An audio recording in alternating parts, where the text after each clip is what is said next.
오늘 우리에게 주신 하나님의 말씀은 구약성경 이사야서 37장 21절부터 29절까지 말씀입니다. 허락하신 말씀을 봉독하겠습니다. 아모스의 아들 이사야가 사람을 보내어 히스기야에게 이르되 이스라엘의 하나님 여호와께서 말씀하시되 내가 아수르의 사네립 왕의 일로 내게 기도하였도다 하시고 여호와께서 그에 대하여 이같이 이르시되 처녀딸 시온이 너를 멸시하며 조소하였고 딸 예루살렘이 너를 향하여 머리를 흔들었느니라. 내가 회방하며 능욕한 것이 누구에게냐? 내가 소리를 높이며 눈을 높이 들어 향한 것이 누구에게냐? 곧 이스라엘의 거룩하신 이에게니라. 내가 내 종을 통해서 주를 회방하여 이르기를 내가 나의 허다한 병거를 거느리고 산들의 꼭대기에 올라가며 레바논의 깊은 곳에 이르렀으니 높은 백향목과 아름다운 향나무를 베고 또 그 제일 높은 곳에 들어가 살찐 땅의 수풀에 이를 것이며 내가 우물을 파서 물을 마셨으니 내 발바닥으로 애굽의 모든 하수를 말리리라 하였도다. 내가 어찌하여 듣지 못하였느냐? 이 일들은 내가 태초부터 행한 바요 상고부터 정한 바로서 이제 내가 이루어 내 견고한 성읍들을 헐어 돌무더기가 되게 하였노라. 그러므로 그 주민들이 힘이 약하여 놀라며 수치를 당하여 들의 풀같이 푸른 나물같이 지붕의 풀같이 자라지 못한 곡초같이 되었느니라. 내 거처와 내 출입과 내가 나를 거슬러 분노함을 내가 아노라. 내가 나를 거슬러 분노함과 내 오만함이 내 귀에 들렸으므로 내가 갈고리로 내 코를 꿰며 재갈을 내 입에 물려 너를 오던 길로 돌아가게 하리라 하셨나이다. 아멘.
여러분 모두 추석 명절 잘 보내셨습니까?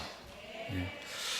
우리가 모처럼 가족들과 함께 모여서 이렇게 정을 나누고 있는 사이에 좀 교회의 기물들이 조금 사고를 일으켰습니다. 그래서 주보에 잘 안 보시면 잘 모르시겠지만은 이 교회 이름이 빠졌습니다.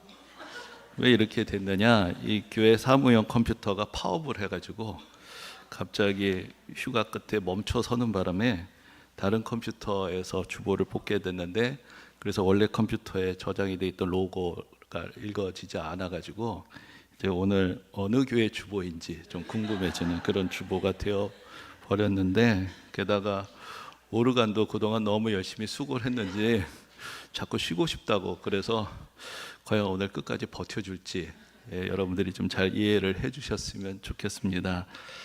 근데 이제 뭐 그런 정도 일들은 뭐 작은 일이라고도 할 수 있는데, 세계 경제에는 또 한 번의 큰 충격파가 던져졌습니다. 그래서 이 미국과 중국의 무역 전쟁이 이제 좀 타협 국면으로 가는가 했는데, 중국이 또 이제 첨단 그 산업의 소재가 되는 히토류의 수출을 통제하겠다라고 나서니까 미국이 그러면 우리는 중국산 모든 제품에 100%의 관세를 추가해서 부과하겠다. 이러면서 이제 다시 한번 무역 전쟁이 격화가 되었고, 그 소식 때문에 미국의 빅테크 회사들의 시가총액이 금요일 하루 만에 1,100조가 날아갔답니다. 우리나라 1년 예산이 한 700조 정도 된다고 하는데 그 1.5배가 되는 돈이 하루아침에 사라진 것입니다. 그만큼 지금 전 세계 경제가 또 한번 충격을 받고 있는 것을 보게 됩니다. 사실 미국과 중국의 대립은 어제 오늘의 이야기가 아니게 되었지만은 우리나라 입장에서는 걱정하지 않을 수가 없는 것이죠. 그래서 미국이야 우리의 그 동맹, 가장 중요한 동맹국이고 혈맹이고 자유세계 우방국이고 또 많은 영향력을 우리에게 미치고 있는 나라이지만, 또한 중국도 바로 우리의 이웃 나라고 또 역사적으로 문화적으로 오랜 세월 동안 여러 가지로 영향을 주고받았고, 또 경제적으로도 또 우리에게 있어서 또 여전히 또 큰 영향력을 미치는 나라인데, 이 두 나라가 좀 사이좋게 지내면 좋겠는데 서로 간에 이렇게 갈등을 빚게 되면은 우리로서는 또 여러 가지로 불편함과 또 불안이 찾아오지 않을 수 없습니다. 그래서 오늘날의 시대가 마치 예전에 구한말에 친일파, 친노파 갈려서 또 우리 내적으로도 다툼이 있었던 것처럼 우리나라 여론도 또 여러 가지로 좀 복잡한 그런 상황 가운데 있는 것을 볼 수가 있습니다. 근데 우리가 지난주부터 이사야서를 이렇게 살펴보고 있는데, 이사야가 살고 있었던 그 시대도 두 대제국의 충돌의 격변 가운데 있었던 그런 시대였습니다. 한편에는 전통적인 강국인 애굽이 남쪽에 자리를 잡고 있는데, 그때 이제 거기에 대항하면서 새롭게 부상하는 아수르라는 그런 제국이 팽창을 하고 있었습니다.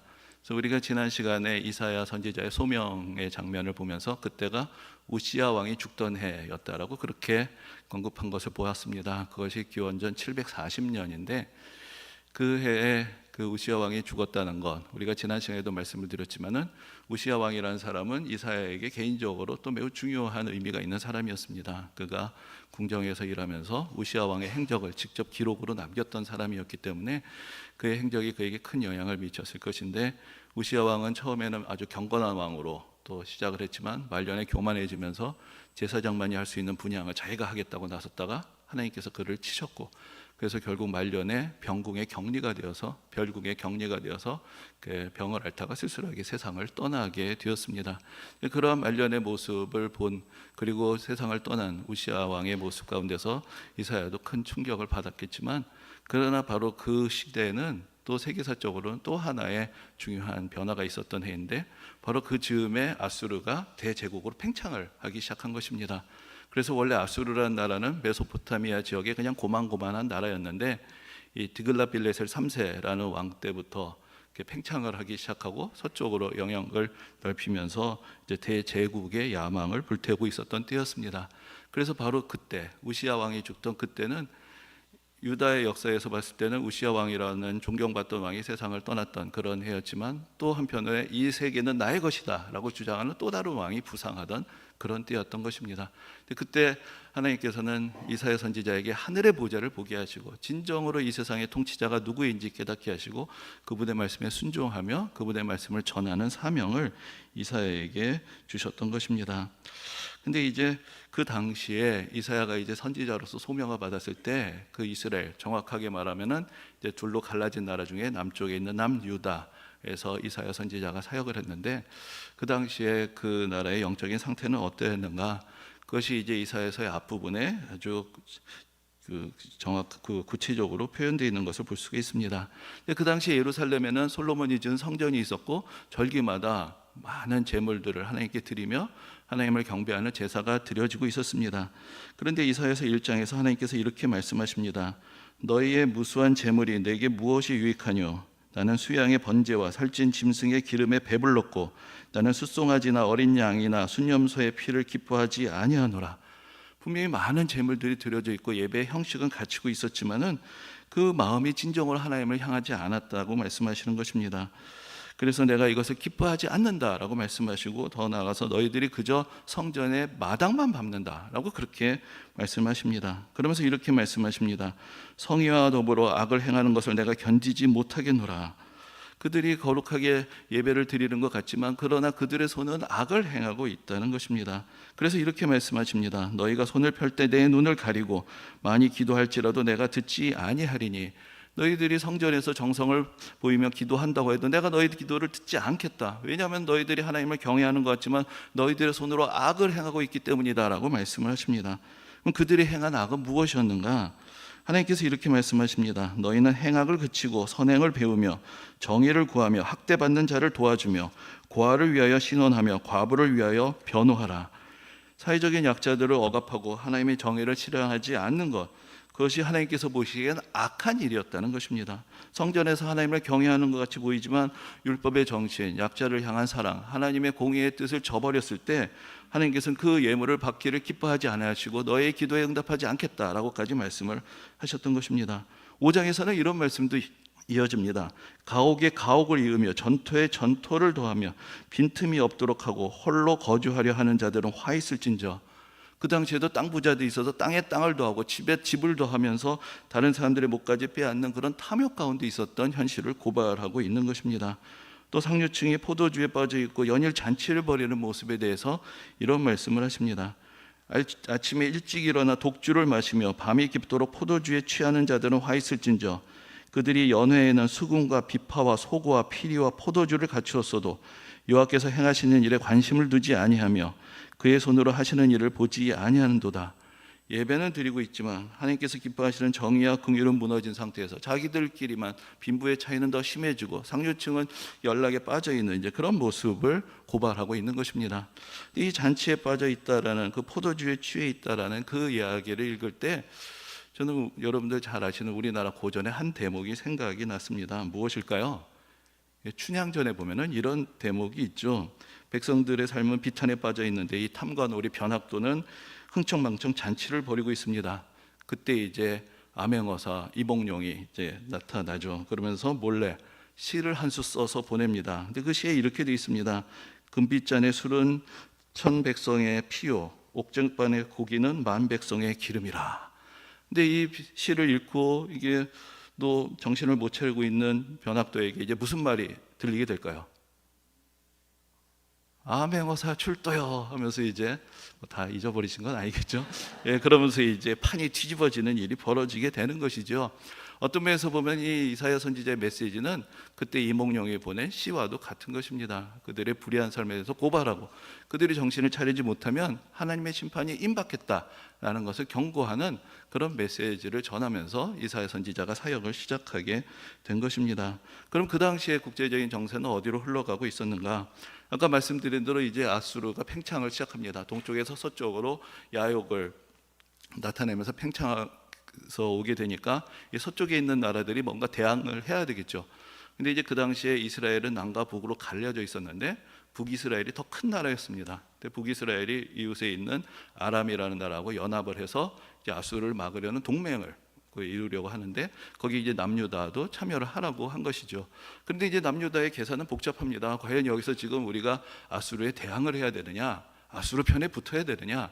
그래서 이제 결국 그 당시에 그 남유다의 왕이었던 아하스는 이 동맹에 가입하기를 거부했던 거죠. 그러니까 이 두 나라가 괘씸하게 여겨서 너부터 쳐야 되겠다 하고 지금 이제 남유다로 쳐들어오게 되는 그런 시대. 그때가 바로 이제 이사야 선지자가 메시지를 전했던 그런 때였던 것입니다.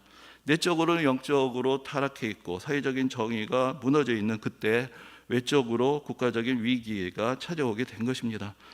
아하스 왕이 보기에는 이것은 그저 저 못된 나라들이 우리를 괴롭히는 것이라고 생각이 되었지만은 이사야 선지자가 보기에는 이것은 타락한 남유다를 향한 하나님의 경고의 채찍이었던 것입니다. 그런데 아하스는 이 경고를 받아들이기가 어려웠습니다. 하나님을 신뢰하면 하나님께서 지켜주신다. 이것은 너무나 비현실적인 메시지를 들렸습니다.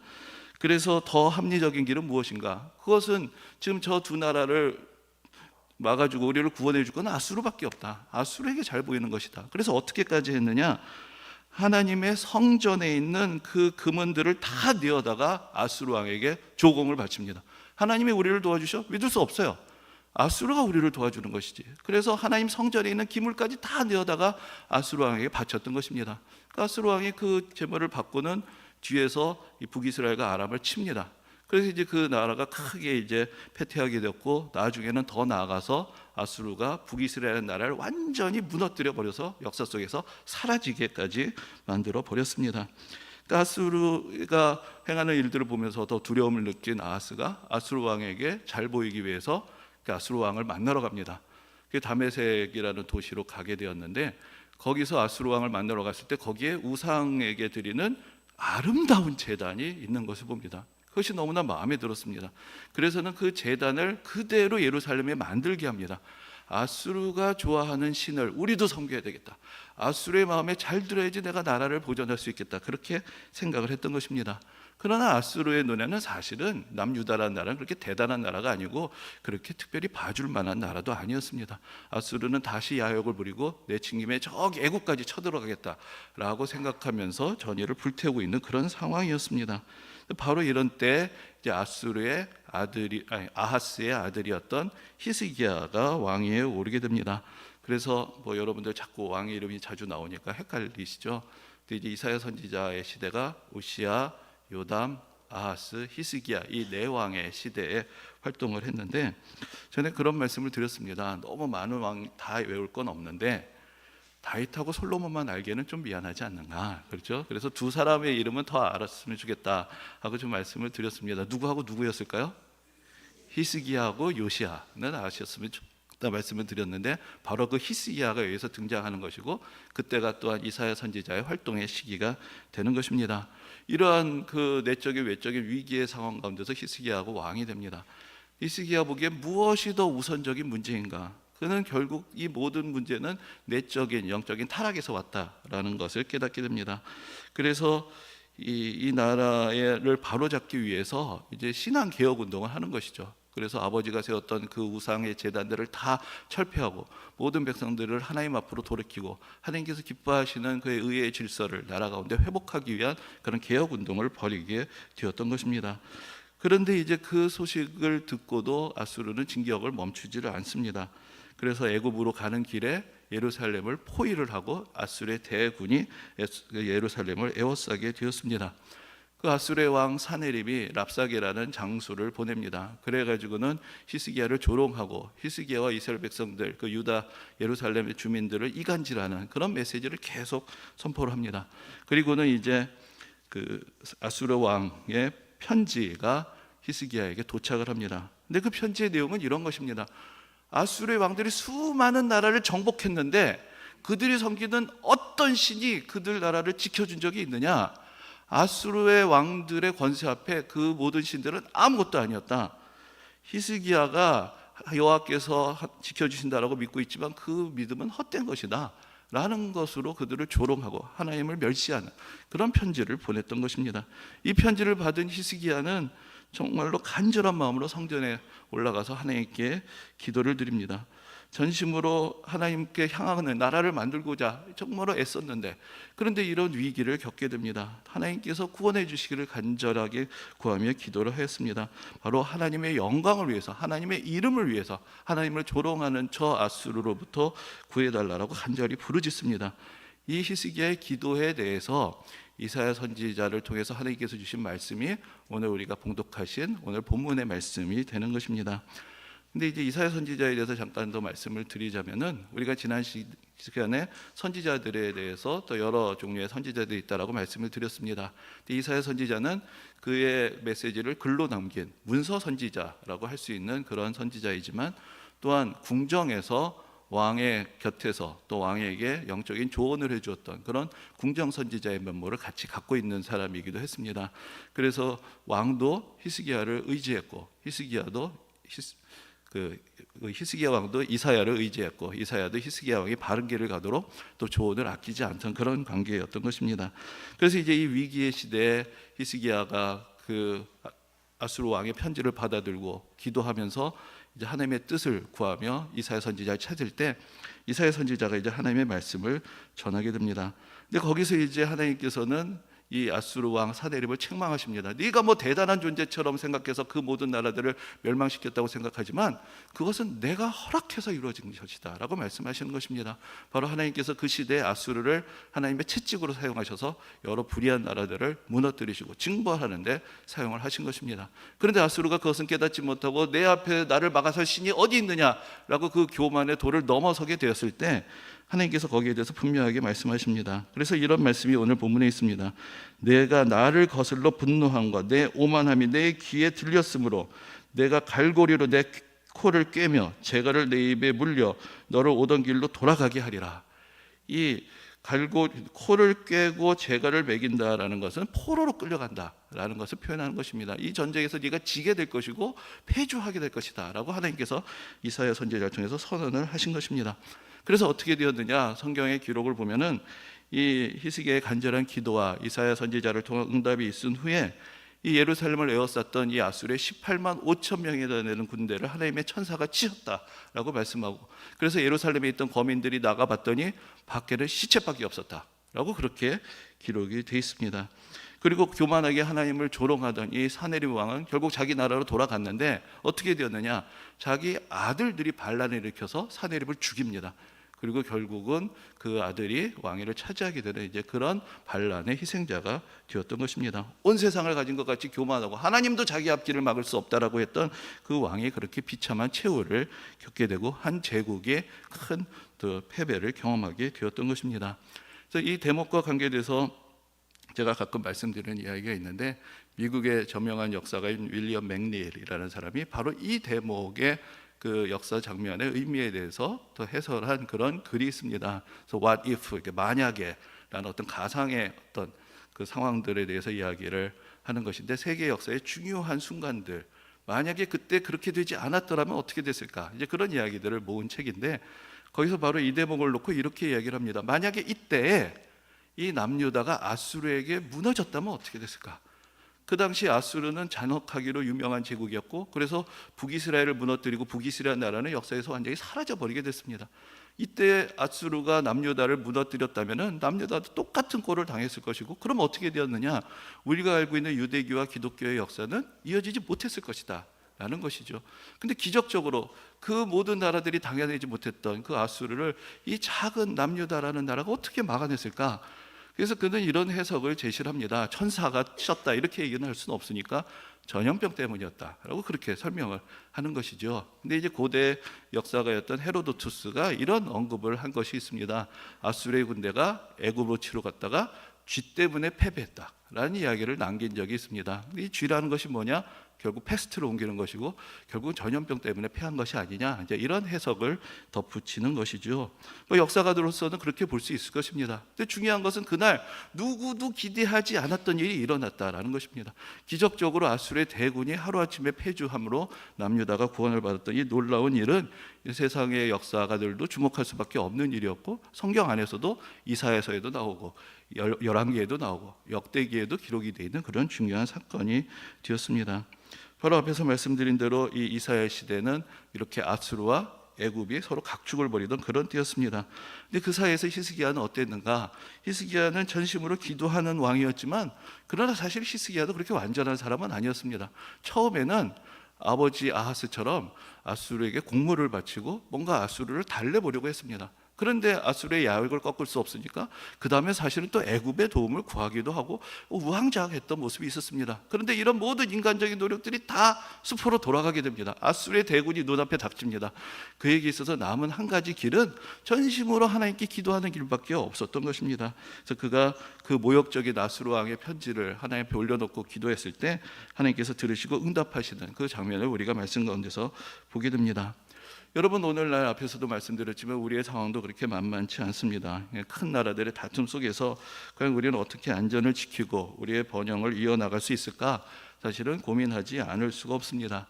근데 여러분, 이사야 선지자의 시대에 하나님께서는 선지자를 통해서 단지 어떤 사람들의 내면해 주시는 위로의 말씀, 개인의 성장과 믿음에 대한 메시지를 전하신 것이 아닙니다.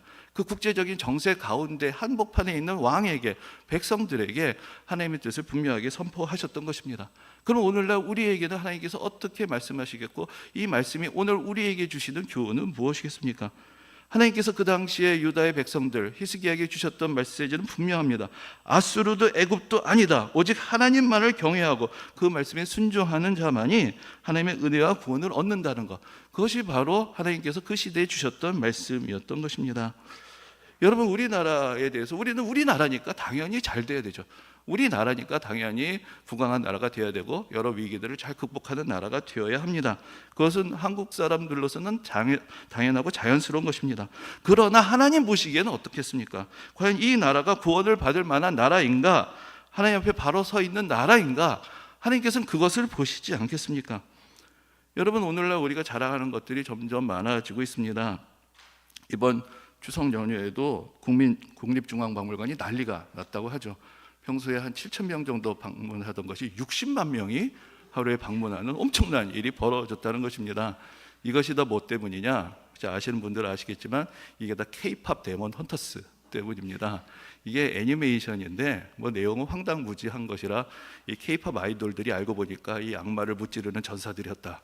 뭐 이런 얘기인데 그게 이제 우리나라에서 만든 작품도 아니고 소니 픽처스에서 만들고 넷플릭스에서 방영을 한 것인데 그것이 이제 세계적으로 엄청난 인기를 갖게 되는데 그 안에 한국의 전통 문화를 상징하는 그 요소들이 있다 보니까 갑자기 한국 전통 문화에 대한 관심이 폭증을 하게 되고 그러면서 이제 그 발걸음이 이제 중앙박물관으로 몰리게 되었다라는 것입니다. 여러분, 참 이런 소식을 들으면 기분이 좋습니다. 근데 여러분, 하나님께서 우리에게 주시는 이 은혜의 기회들에 대해서 또 우리에게 주시는 여러 영향력들을 가지고 우리는 어떻게 반응해야 될 것인가? 과연 우리는 이 기회를 가지고 어떠한 가치를 추구하는 나라를 만들어야 할 것인가? 그것을 우리가 고민해야 하지 않겠습니까? 우리가 지금 받고 있는 관심과 호의들은, 영향력들은 하나님께서 우리에게 맡기신 선한 청지기가 될 수 있는 기회를 주신 것입니다. 그것이 우리의 더 큰 자랑, 우리의 더 큰 오만이 아니라 더 큰 섬김으로, 더 큰 긍휼과 베품과 나눔으로 이어질 수 있는 그런 기회를 하나님께서 우리에게 주신 것이 아니겠습니까? 과연 그런데 우리의 모습은 어떻습니까? 과연 우리가 예전처럼 하나님 앞에 나와서 간절히 기도하는 나라입니까? 복음을 전파하기 위한 열정이 땅끝까지 미치고 있는 그런 나라입니까? 여러분, 우리는 기도소리가 우리나라에 울리던 그 시대로부터 점점 멀어져 가고 있고 지금 현장에 있는 선교사님들 말씀을 들어보면 후임자들이 오지 않아서 그 은퇴도 하지 못한다라는 그런 이야기들을 듣게 됩니다. 그 과거의 신앙의 열정들, 그것이 우리나라를 오늘날까지 이끌어 왔는데 과연 그 열정은 어디로 가고 있는가? 또한 과연 우리나라가 정말 어려운 형편에 있는 사람들을 진심으로 아끼고 어려운 나라들에서 자비를 베푸고 섬기는 그런 하나님의 긍휼과 공의의 역사를 이루고 있는 그런 나라가 되어가고 있는가? 우리가 그런 질문들을 날마다 던져보아야 할 것입니다. 아니면 자기 성취의 도치가 되어서 자기가 제일 잘난 민족으로 생각하는 그 오만의 경계선까지 가 있는 것은 아닌가? 그것을 우리 스스로 되물어봐야 하지 않겠습니까? 우리는 국제정세의 격변 속에서 하나님의 은혜와 도우심을 구해야 할 것입니다. 히스기야도 간절히 기도했습니다. 그런데 히스기야가 먼저 했던 일은 그 나라를 하나님께로 돌이키는 일이었습니다. 하나님 앞에 나아가서 진정으로 하나님을 경배하며 하나님께서 기뻐하시는 그 율법의 의와 정의를 이루고자 하는 그런 나라를 먼저 세우고자 했습니다. 그때 물론 히스기야도 완벽하지 않았습니다. 우왕좌왕했습니다. 두려움과 불안이 있었습니다. 그러나 그가 간절히 하나님의 말씀 앞에 바로 서고자 하고 기도했을 때 하나님께서 그의 기도를 들으셨고 그 나라를 구원하셨던 것입니다. 우리도 여러 가지 외교적인 상황, 국제적인 정세, 우리를 불안하게 합니다. 우리가 누구 탓을 해야 할 것인가? 그 가운데서 우리는 흔들리지 않고 과연 우리가 어떤 나라를 세워야 하는가, 이 땅의 그리스도인들이 어떤 삶을 추구해야 할 것인가, 그 질문들을 우리 스스로 계속 던져봐야 하지 않겠습니까? 하나님께서 기뻐하시는 나라, 하나님께서 구원하시는 나라, 하나님께서 함께 하시는 나라는 어떤 나라이겠습니까? 우리는 기도할 때 그런 생각합니다. 하나님이 우리 편이 되어주시기를. 그러나 우리 스스로 질문해 봐야 되지 않겠습니까? 그러면 우리는 하나님 편에 서 있는가? 우리 개인의 삶은, 우리 교회는, 우리 나라는 하나님 편에 서 있는 그런 나라인가? 하나님께서 아끼시는 나라인가? 이 세상 어떤 일이 있어도 이 나라만은 구원해 내야 되겠다라고 생각하시는 그런 나라인가? 우리가 스스로 되물어보고 하나님의 음성 가운데서 귀를 기울여야 하지 않겠습니까? 하나님께서 과거 이스라엘 역사 가운데서 놀라운 은혜의 역사를 행하셨던 것처럼 오늘도 우리에게 그러한 은혜를 베푸실 수 있습니다. 우리가 자아도취와 교만을 버리고 오직 하나님을 의지하고 이 시대 가운데서 또 여러 가지로 근심하고 불안에 빠져드는 것보다 우리와 함께 하시고 우리에게 말씀하시고 그 말씀에 순종하는 이들을 기뻐하시는 그 하나님의 뜻 앞으로 돌아갈 때 하나님께서 오늘도 우리에게 은혜를 주시고 평안을 주시고 우리 함께 하시며 우리와 우리 교회와 이 나라 가운데 하나님의 더 크신 은혜를 베풀어 주실 것입니다. 이 은혜가 모든 성도님들에게 함께 하시기를 주님의 이름으로 축원합니다.